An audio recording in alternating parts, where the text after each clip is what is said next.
Passage number 25. Ready? Comments.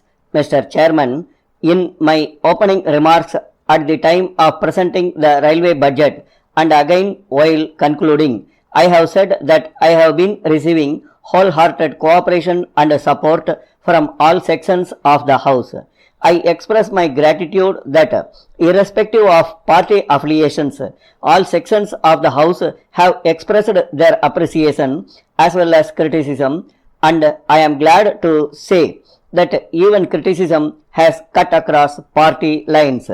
At the very outset, let me make it clear that by and large, in the course of the debate, honorable members have concentrated on policy issues. But since they derived their strength from the constituencies, they are bound to refer to the local problems. I have no grudge at all on this account. Members have expressed their viewpoints on various issues. As usual, I propose to follow a particular procedure. Wherever local issues have been raised, I will write to every honorable member who has participated in this debate. Now I propose to concentrate on policy issues only. Some comment has been made even while paying my compliments. Regarding the third successive budget I have produced, it was said that as a result of some jiggery, a surplus budget has been produced.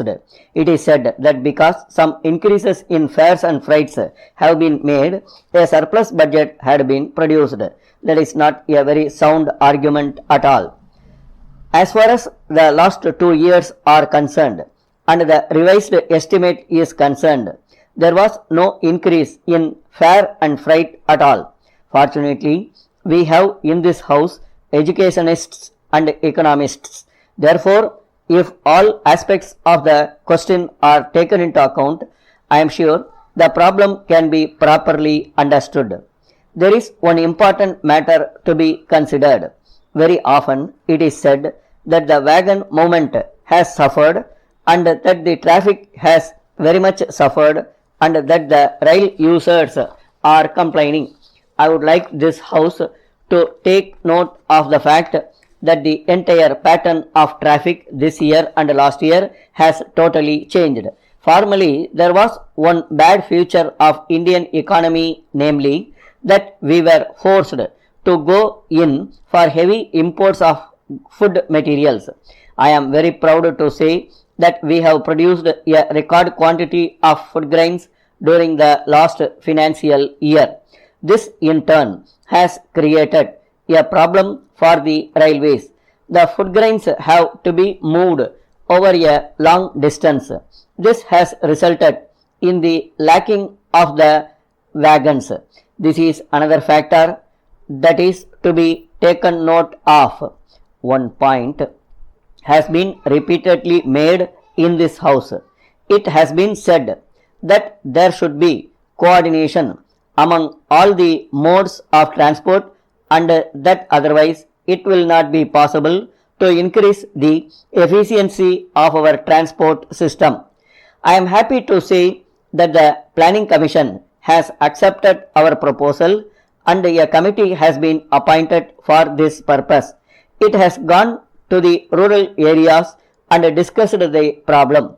To some extent, I can say it has already formulated a policy and I can assure you as Railway Minister that whatever responsibility falls on the railways as a result of the coordinated and integrated policy among the railways, road transport and sea transport will be discharged and that all the necessary steps will be taken. Repeatedly, the question has been raised about the railway board. I do not want to go into details, but it is on record that even when I was on the side of the opposition, I had never demanded the abolition of the railway board. I had always insisted upon the recruiting the railway board. There can be difference of opinion as to whether restructuring has been properly made and whether further restructuring is needed, but this board will have to be continued. the Administrative Reforms Commission had made very relevant contribution, and I am on record of having said that we have derived inspiration of restructuring the railway board from some of the contributions that were made by the Administrative Reforms Commission. As far as the board is concerned, let me make it clear that there must be some apex institution which is unavoidable for administrative and executive purposes. Only its complexion must be properly maintained. The merit of our system in the railways is that those who are manning the railway board are not just administrative heads. They are taken from various disciplines. Therefore, the structure should be there. Only it has to be radically altered. Now, I am not one of those who take a rigid attitude that whatever I said in speech should stand. I know very well that some industrial workers in Bombay are forced to travel a long distance only because the employer has set up his factory at a far off place. No doubt there is a proposal or suggestion made by the Tariff Enquiry Committee that we can bring in a bill by which the entire amount can be transferred to the employers.